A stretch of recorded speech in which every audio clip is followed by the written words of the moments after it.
1 अगस्त से रात 8:30 बजे सोनी पर। आप हमारे भी लल्ला का नामकरण कर दो ना।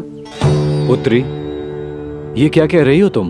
विनती कर रही हूँ, और मेरी जे आग्रह अस्वीकार मत ही करो। आप दोनों भाइयों का नामकरण एक साथ हो जाएगा।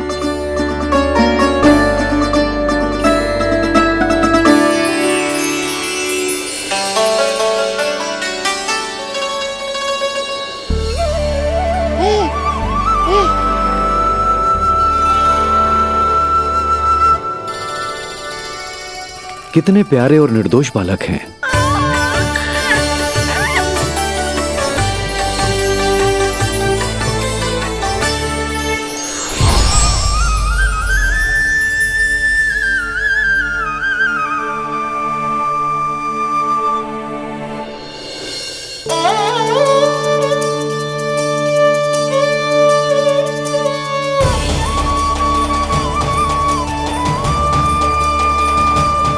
इन दोनों को देखकर गुरुदेव की आंखों में आंसू क्यों आ गए?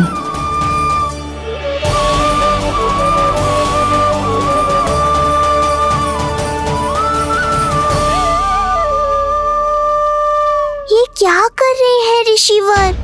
संभालिए अपने आप को, नहीं तो मेरा रहस्य खुल जाएगा आज। अरे ऋषिवर, हाथ मत जोड़िए। इससे पहले कि गड़बड़ हो जाए, अपनी नमस्कार मुद्रा को आशीर्वाद मुद्रा में बदल दीजिए। बात को समझिए।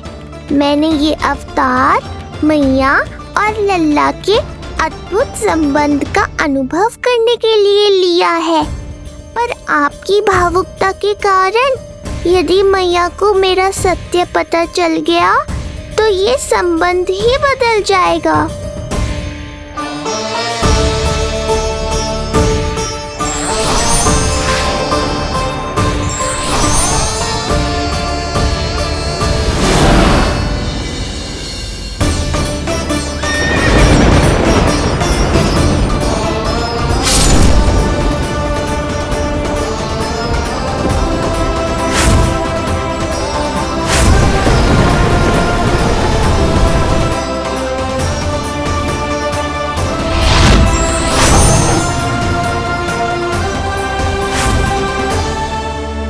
अब आप सब कुछ जान चुके हैं ऋषिवर, इसलिए अब मेरे सामने हाथ जोड़कर मेरे सत्य को उजागर मत कीजिए। अपने शिष्य वसुदेव के पुत्र के रूप में मुझे आशीर्वाद दीजिए।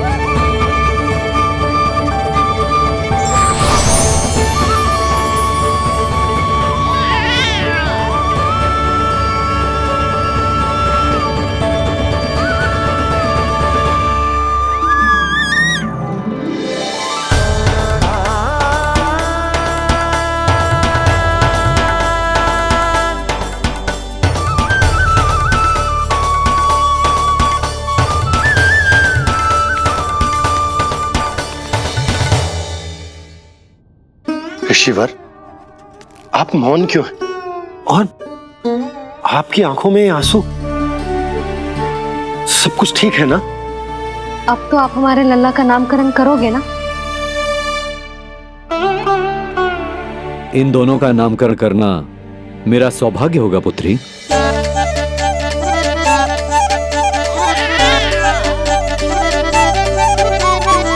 परंतु ये गोपनीय रूप से करना होगा।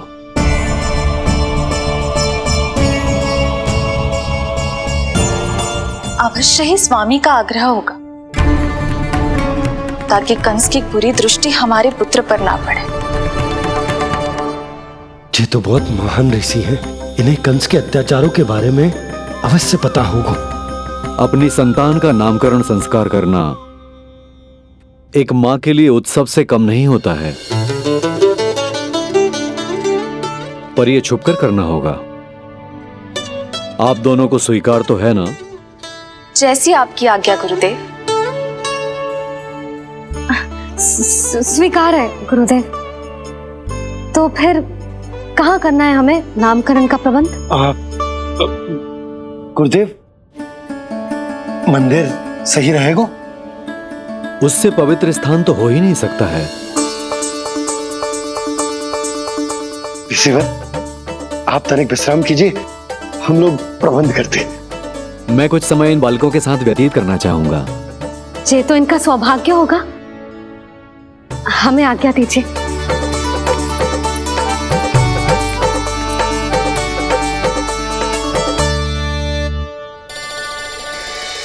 प्रभु, स्वयं भगवान होकर भी आपको बंदी गृह में जन्म लेना पड़ा। अब अपनी मां को छोड़कर दूसरी मां के यहां पलना पड़ रहा है। जब से गोकुल आए हैं, छुप छुप कर रहना पड़ रहा है। इतनी नन्ही सी अवस्था में दुष्ट कंस के कितने ही आक्रमणों का सामना कर चुके हैं आप। और जिस उत्सव में सभी सप्तऋषियों और सभी देवी देवताओं को साक्षी बनकर आना चाहिए, उस नामकरण उत्सव को यहां एकांत में करना पड़ रहा है। क्यों प्रभु, इतने कष्टों को सहकर ये अवतार क्यों लिया है आपने? दुष्टों का नाश करने के लिए, धर्म की स्थापना करने के लिए और सबसे अधिक मैया की ममता का अनुभव करने के लिए। पर इसके लिए इतने कष्ट? मानव जीवन लिया है तो कष्ट तो उठाने ही पड़ेंगे ऋषिवर। मानव जीवन की आंच जला रही है, फिर भी आप मुस्कुरा रहे हैं प्रभु। ये कैसा अनोखा अवतार है? आंच में जलकर भी यदि मैं नहीं मुस्कुराऊंगा तो अपने भक्तों को क्या शिक्षा दूंगा मैं?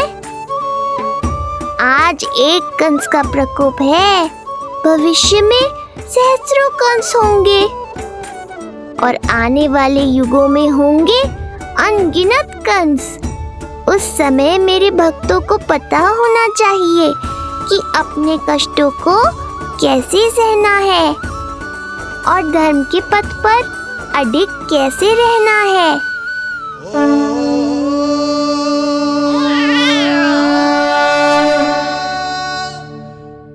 आप धन्य हैं प्रभु। देखा अस्ति, जब सिंह दहाड़ता है तो वन के सभी जीव जंतु इकट्ठे हो ही जाते हैं। वो सब जो मेरा विश्वास पात्र होने का अधिकार और ये सिंहासन पाना चाहते हैं, सामने आए। बुद्धि के बिना बल अपंग होता है महाराज, और मेरे पास बुद्धि और बल दोनों हैं। आप केवल आदेश दीजिए, किसका संहार करना है?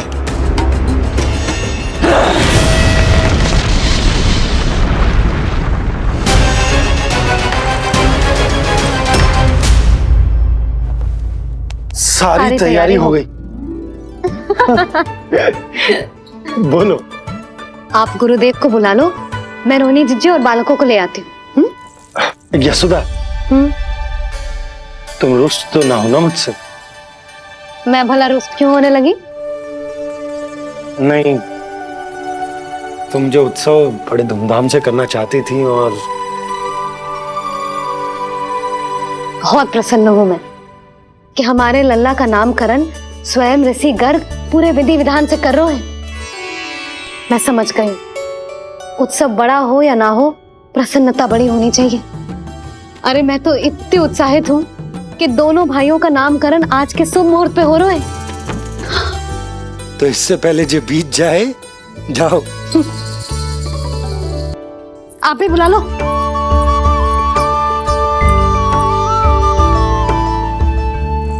यहाँ सब के सब एक से बढ़कर एक है, तो फिर अपने कार्य के लिए किसका चुनाव सबसे पहले करूं? मेरा सामर्थ्य तो आपने अभी तक देखा ही नहीं महाराज। चुटकी बजाकर शत्रुओं का विनाश कर सकता हूं मैं।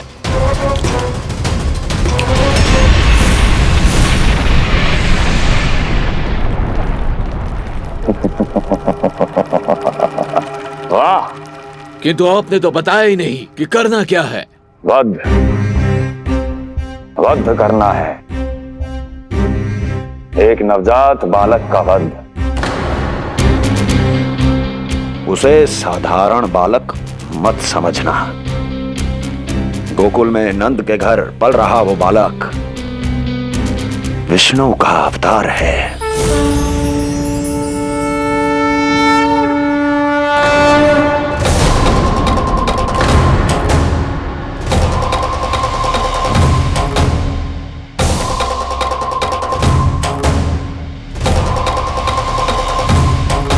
क्या हुआ?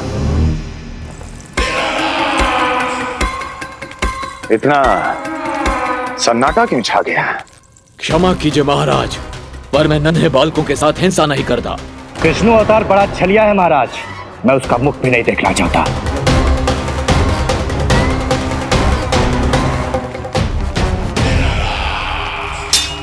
जाने दो इन्हें। वैसे भी इस सिंहासन के लिए मुझे कायरों की कोई आवश्यकता नहीं। जाने दो।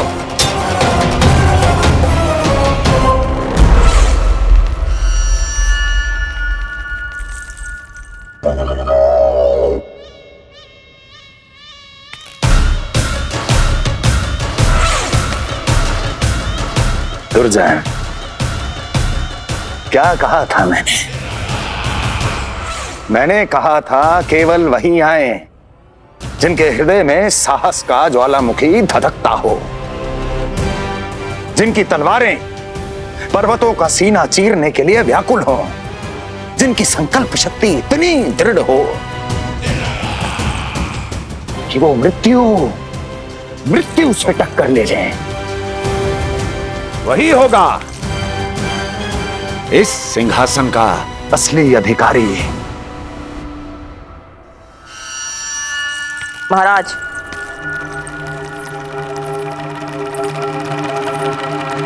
ना तो आपके दिए इस सम्मान का कोई मूल्य रह गया है और ना ही आपके भय का।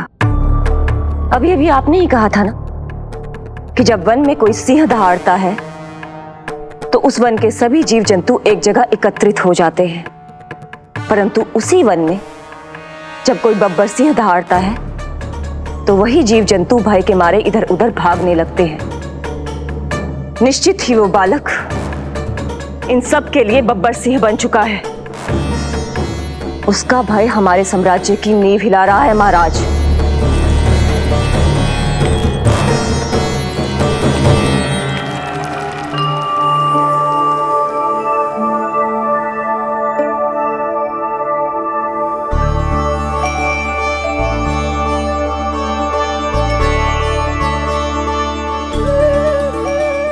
हे नारायण, मेरा मार्गदर्शन कीजिए।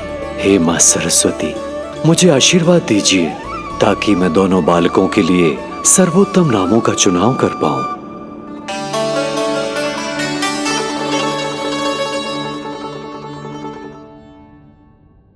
आपके पुत्र को बड़े भाई के कर्तव्य का निर्वाह करना है और इस दायित्व को प्रभु श्री राम से अच्छा किसने निभाया है?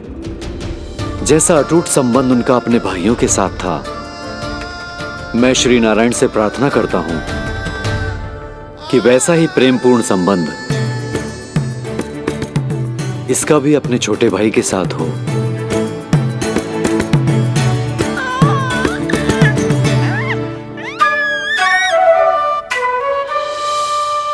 इसीलिए इसका नाम राम हो। इसीलिए इसका नाम राम, इसीलिए इसका नाम राम।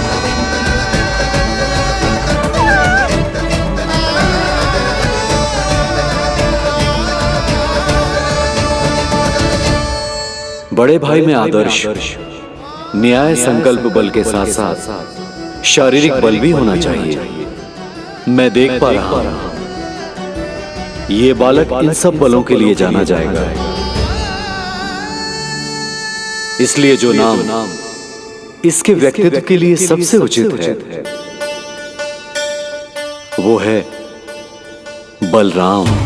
बलराम, बलराम।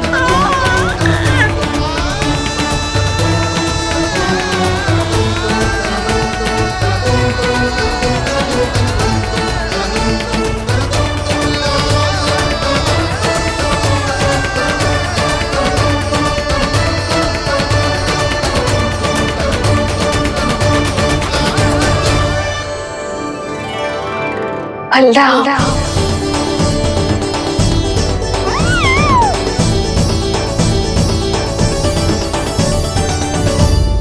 तो फिर उसका नाम बल राम रखना। कैसा अद्भुत संयोग है रिसीवर। जब इसके जन्म की सूचना देने मैं वसुदेव भैया के पास मथुरा गया था, तब उन्होंने भी यही नाम रखा था, बलराम। ये संयोग नहीं, नारायण की इच्छा है नंदराज। बलराम से अधिक उपयुक्त नाम इस बलराम के लिए कुछ और हो ही नहीं सकता है। पर मैं तो दाऊ कहकर ही बुलाऊंगा इन्हें, बलदाऊ।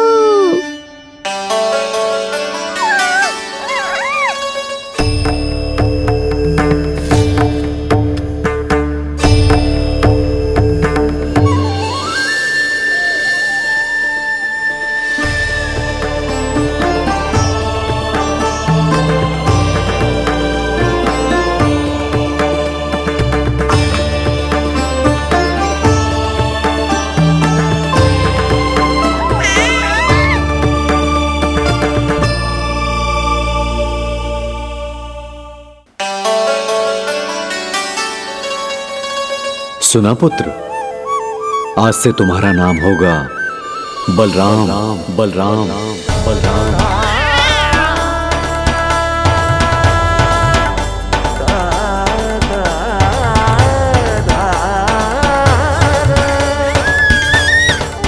गुरुदेव, कितना अद्भुत नाम दिया है आपने इसे। अब मेरे लल्ला को भी ऐसा ही कोई उत्तम सा नाम दे दो।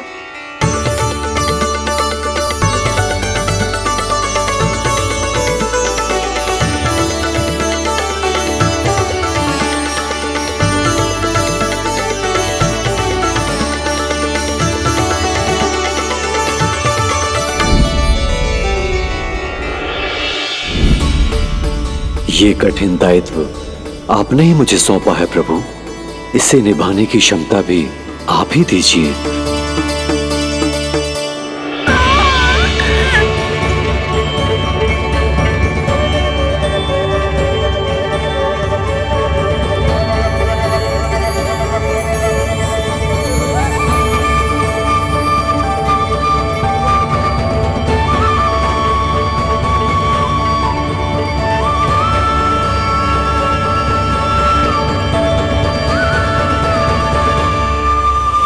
कृष्ण कृष्ण कृष्ण कृष्ण कृष्ण कृष्ण कृष्ण कृष्ण कृष्ण।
कृष्ण कोई साधारण शब्द नहीं है। ये अनेक विशेषताओं से भरा हुआ है। क बना है कमलकांत से, अर्थात वो जो श्रीपति विष्णु जैसा हो।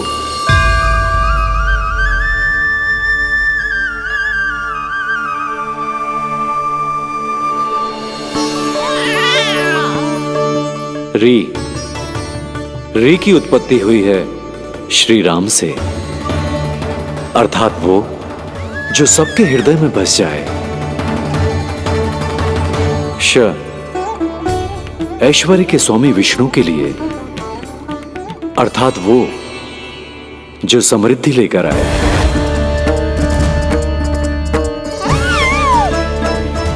और ना है नरसिंह के लिए, अर्थात वो जो रक्षा करे। और अंत में आकार की मात्रा सूचक है अग्निदेव का, अर्थात वो जो स्वयं तप कर सबको पवित्र कर दे।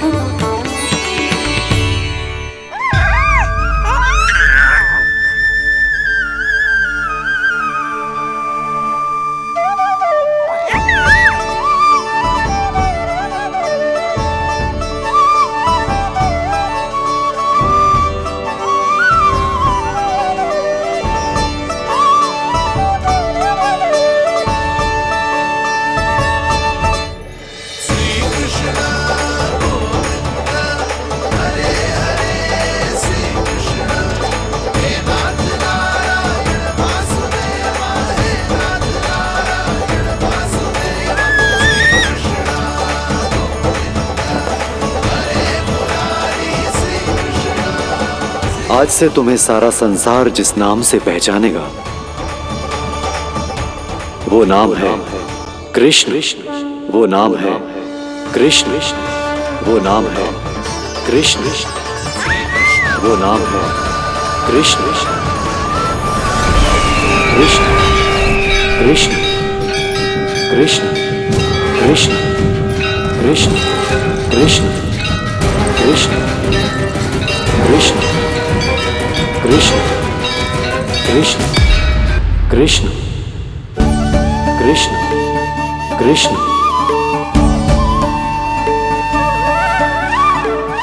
यशोमती मैया के नंद लाला, यशोमती मैया के नंद लाला। असुरी कार्य करने वालों के लिए कृष्ण नाम का अर्थ एक और भी होगा। वो घनी अंधेरी रात जिसमें इसने जन्म लिया, पर इससे जो प्रेम करते हैं उन सभी के लिए कृष्ण नाम का अर्थ होगा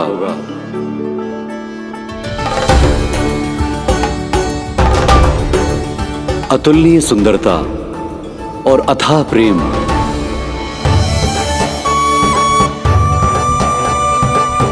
इन दोनों विशेषताओं का साक्षात स्वरूप होगा ये कृष्ण।